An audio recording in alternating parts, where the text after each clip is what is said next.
च्या अब्बाचं मुंब्रा नाही असं विधान नितेश राणेंनी केल्यामुळे नवा वाद निर्माण झालेला आहे। मुंबईजवळील मुंब्रा परिसरात छत्रपती शिवाजी महाराजांच्या पुण्यतिथी निमित्ताने आयोजित एका कार्यक्रमामध्ये ते बोलत होते आणि थेट मुंब्राच्या चौकात सभा घ्यायला हवी होती असंही त्यांनी यावेळेला म्हटलंय। जैन मुनी निलेशचंद्र महाराज यांनी देखील कार्यक्रमात हजेरी लावली। मुंब्रा हिरवा करू म्हणणाऱ्यांना उत्तर मिळेल असं म्हणत एमआयएमचे नगरसेवक सहर शेख यांना जैन मुनी निलेशचंद्र यांनी सुद्धा प्रत्युत्तर दिलंय। कोणाच्या अब्बाचा मुंब्रा नाही आहे, हे आमच्या हिंदू राष्ट्रामधले ही मुंब्रा देवी आहे। मुंब्रा देवी आणि म्हणून आम्हाला इथे सभा घेणं, आमच्या भगवादारी मुंब्रामध्ये जाऊन आमच्या या हिंदू भूमीवर छत्रपती शिवाजी महाराजांचा जयघोष करणं, यासाठी आम्हाला कोणाची परवानगीची गरज नाही।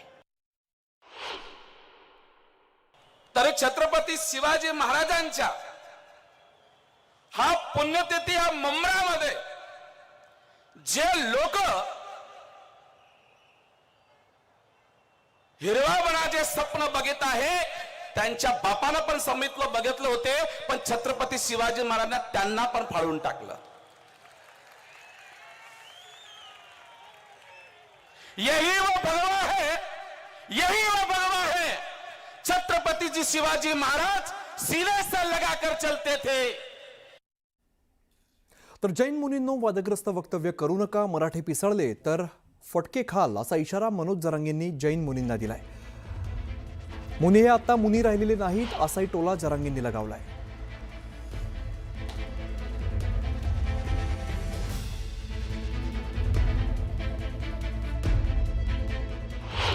आणि जैन बांधवांना माझं आव्हान आहे की तुम्ही चांगले लोक आहेत, तुम्ही ह्या मुनींचे कानं उपटा, यांना सांगा नीट राहा म्हणून। तुम्ही समाजाला संस्कार द्यायचं काम करा। तुम्ही मराठ्यात आणि जैन बांधवात मारवाडी बांधवात वाद लावायचं काम करू नका। नसता आम्ही जितकं संयमाने येत ना, तुमचा काही गैरसमज असताना आम्ही संयमाने येत। तुम्ही लय बेकार दिवसाला सामोरं जावं लागत तुम्हाला। एकदा जर आम्ही सरकलं ना आमचं, तर आम्ही मागं पुढं मग बघणार नाहीत। मराठ्याला रस्त्यावर उतरायची वेळ सरकारनं येऊ देऊ नका, यांना थांबवा। ह्या मुनीर भाईला लवकर थांबवा, नसता मुनीर भाईचं कानपाड फुटल। हो, आम्ही राजांवरती आल्याच्या नंतर सहन नाही करणार, मग सहन नाही करणार। जे परिणाम भोगायची वेळ येईल ते भोगू, पण यांना मग नीटच करू आम्ही।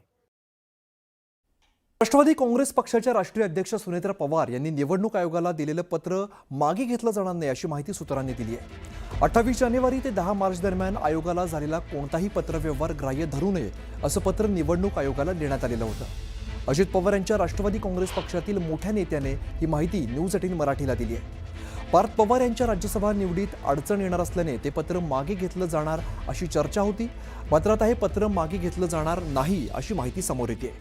निवडणूक आयोगाला 28 जानेवारी ते 10 मार्च मधील पत्रव्यवहार ग्राह्य धरू नये असं पत्र देताना सुनेत्रा पवार यांनी त्यात इन दिस रिगार्ड असा उल्लेख केलेला आहे आणि याचा अर्थ पक्षाची राष्ट्रीय कार्यकारिणी आणि राष्ट्रीय अधिवेशन या संदर्भातील पत्रव्यवहार ग्राह्य धरू नये असा होतो। आणि तसंच पार्थ पवार यांच्या राज्यसभा निवडीसाठी झालेला पत्रव्यवहार राज्यसभा निवडणूक अधिकाऱ्यांसोबत झालेला आहे, निवडणूक आयोगासोबत नाही, त्यामुळे त्यातही कोणती अडचण नसल्याचं राष्ट्रवादी पक्षाच्या वर्तुळातून सांगितलं जात आहे।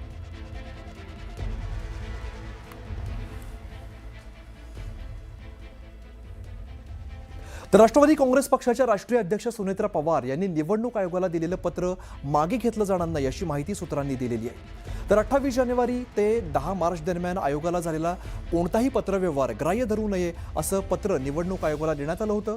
तर अजित पवार यांच्या राष्ट्रवादी काँग्रेस पक्षातील मोठ्या नेत्याने ही माहिती न्यूज 18 मराठीला दिलेली आहे। तर पार्थ पवार यांच्या राज्यसभा निवडीत अडचण येणार असल्याने ते पत्र मागे घेतलं जाणार अशी चर्चा होती, मात्र आता हे पत्र मागे घेतलं जाणार नाही अशी माहिती समोर आलेली आहे। तर निवडणूक आयोगाला 28 जानेवारी ते 10 मार्च मधील पत्रव्यवहार ग्राह्य धरू नये असं पत्र देताना सुनेत्रा पवारांनी त्यामध्ये इन दिस रिगार्ड असा उल्लेख केलेला आहे। आता याचा अर्थ पक्षाची राष्ट्रीय कार्यकारिणी आणि राष्ट्रीय अधिवेशन या संदर्भातील पत्रव्यवहार ग्राह्य धरू नये असा होतो।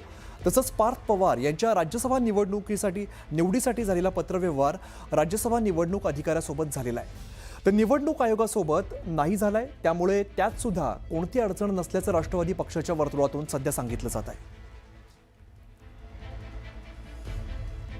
तर अजित पवारांच्या राष्ट्रवादीच्या नेत्यांनी शरद पवारांची भेट घेतली आणि 3 मंत्री आणि 2 आमदारांनी पवारांची भेट घेतल्याची माहिती सूत्रांनी दिली आहे. तर अराजकीय विषयांवरती मार्गदर्शन करण्यासाठी ही भेट झाल्याचं सूत्रांकडून कळत आहे आणि राष्ट्रवादीच्या धुसफुसीवरती सुद्धा याच चर्चा झाल्याची प्राथमिक माहिती आहे.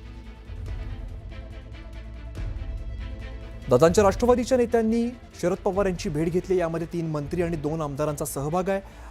या 5 जणांनी शरद पवारांची भेट घेतली. त्यामुळे भेटीमध्ये नेमकी काय चर्चा झाली आहे हे पाहणं सुद्धा महत्त्वाचं असेल.